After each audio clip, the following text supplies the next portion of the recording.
I have a fun New Year's resolution story. Wait. This is really great. I love a fun New Year's resolution story. So had a fun night in Dallas on Saturday before our game. Went to dinner with Jillian, fan and friend of our show, and Tom Rinaldi, who says he will do our podcast. I was like, no, you won't. He goes, well, you haven't invited me. Fact. So I need to get that done.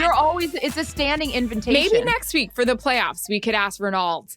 But, and then Troy came and he asked us about any New Year's resolutions. And I was like, well, mine are kind of really all the same. Don't cuss, which I never do. I never fix that one. Appreciate my life, go easy on myself, like things like that. You know what the Rinaldis do in their household? What? They come up with resolutions for each other. Really cool. I've never heard of that. He said one of his, the ones, and he said sometimes it's really hard to hear, but it's also very thoughtful. A couple of them were of his, he told us that his wife and daughter came up with years ago. One was his daughter said to him, Dad, I want you to make a new friend, because she didn't think he had enough friends. No! Oh, no. Reynolds, he's a friend. He's America's friend. He is. Another one, his wife said, sigh less. Sigh less? Because he would come into the house and always sigh. And she's like, sigh less. Oh, not the Cy Young Award winner. But Got I it. think, okay. I feel like if I did that with my husband, it would be a massive fight. Or if you did it with your friends, it would be really hard not to take it personal, but they probably see things that you don't, right? Or you just are avoiding maybe? Let's get into it since we're friends. And there's certain things that you'll bring to my attention, even if it's hard for you to say, or even that DM that you sent me yesterday where it was like— That was a Constance Schwartz post, but it hit me pretty good. It was. And a lot of it in there was about how we need to look at ourselves, and what we're doing or live up to our potential and not make excuses because of other people's behavior. So I don't know. I think I'm at a place in my life that I would rather hear what I don't want to hear than have it said. Well, actually, I know this. I don't know why I'm hesitating. I would rather have you say to my face what you're thinking instead of behind my back and then be like, well, I just don't want to say it to her because she's going to get upset. It's like, at this fucking point, like, real friends are going to tell you the things you don't want to hear. And then after that, you can decide what you do with it, right? Like, your life is your life. My life is my life.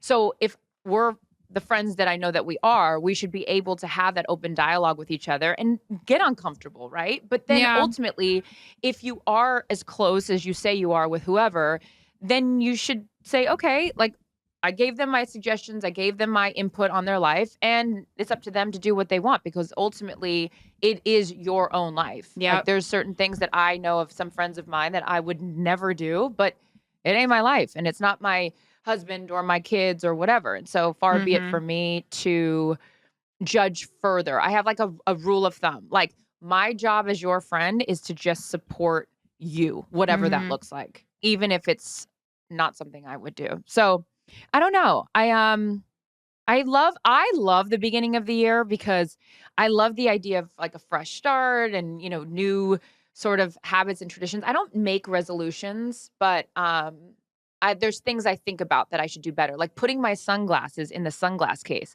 because I buy an exorbitant amount of sunglasses and then I get mad at myself for spending money where I don't need to. So something like simple as that. That's what I'm up to over here. Wow. Do you make resolutions? Deep. I mean, I just shared the ones that were kind of the same ones I do. I think the other one is going to be like, enjoy the grind, because I do work really hard and I don't know how much I enjoy the benefits of the grind. I love, my manager and her biggest client she has and partner, Michael Strahan, is like, work hard, play harder. Like, you know what I mean? Like, they really enjoy the fruits of their labor. And I need to start enjoying that as well.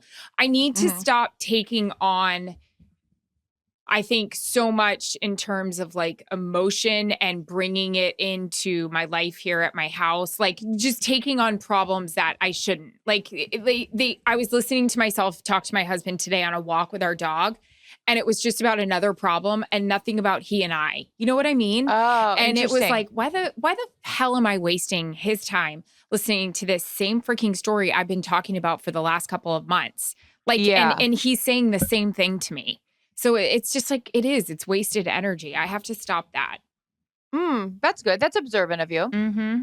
I like that. I don't know. Fuck, we're all a work in progress, and I love a quote. Sure. And like, I'll deep dive into quotes and try to find some newfound meaning. But ultimately, I think it just comes down to like everyone wants to be happy. However you do that, is really up to you. But yeah, I'm gonna tell you what I'm gonna do.